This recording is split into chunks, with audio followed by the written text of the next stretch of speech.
నమస్కారం అండి. నా పేరు మెండి జ్యోతి. మా ఆయన గారి పేరు మెండి దొరబాబు. మాది చల్లపల్లి మండలం కూడా. అయితే మా నియోజకవర్గం చావినగడ్డ నియోజకవర్గం. మా వారు గత 3 సంవత్సరాల కిందట చనిపోయారు. యాక్సిడెంట్ నిమిత్తం ఆయన చనిపోయారు. మాకు ఏమీ లేదండి. మేము చాలా పూర్ కుటుంబం మాది. మాకు పవన్ కళ్యాణ్ గారు సభ్యత్వంలో ఉండడం వల్ల మాకు పవన్ కళ్యాణ్ గారు సాయం చేశారండి.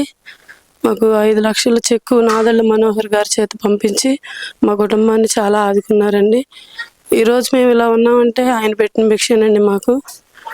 ఆయన లేకపోతే ఈరోజు మేము అసలు దేనికి పనికొచ్చే వాళ్ళం కాదు. ఇవాళ మా అమ్మాయిని కూడా వాళ్ళే చదివిస్తున్నారు. ఆ పార్టీ తరపుని కొంతమంది సాయం చేస్తామని వచ్చి మా అమ్మాయిని కూడా వాళ్ళే చదివించారు. ఈరోజు మేము ఇట్లా ఉన్నాము అంటే దానికి కారణం పవన్ కళ్యాణ్ గారు.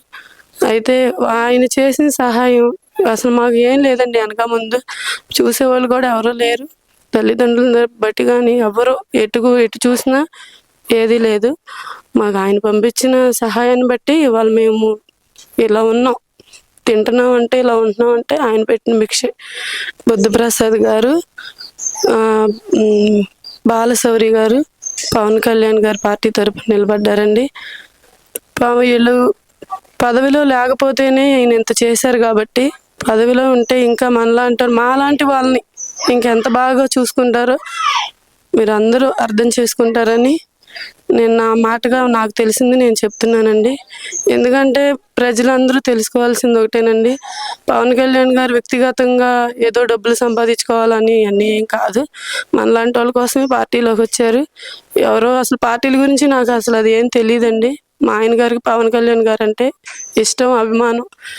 ఆయనతో ఉండేవాళ్ళని మాకు పవన్ కళ్యాణ్ గారు పంపించిన నిధులు తప్పనించి మాకు ఏవి రాలేదండి. ఆయన పెట్టిన దాంతోనే, ఆయన పంపించిన చెక్కుతోనే, ఆ డబ్బులతోనే మేము ఇవాళ బతుకుతున్నాము. ఇలా ఉన్నామండి. దయచేసి నేను ఏమన్నా తప్పుగా మాట్లాడుంటే క్షమించండి. కాకపోతే ఇది మాత్రం అందరూ గుర్తుంచుకోండి, మమ్మల్ని గుర్తించండి. ఎవరి అభిప్రాయాలు ఎలా ఉన్నా మా బొట్టోళ్ళని మాత్రం బాగా చూస్తారు. ఇదొక్కటి మనసులో పెట్టుకొని మీ అభిప్రాయాలని తెలియచేయండి.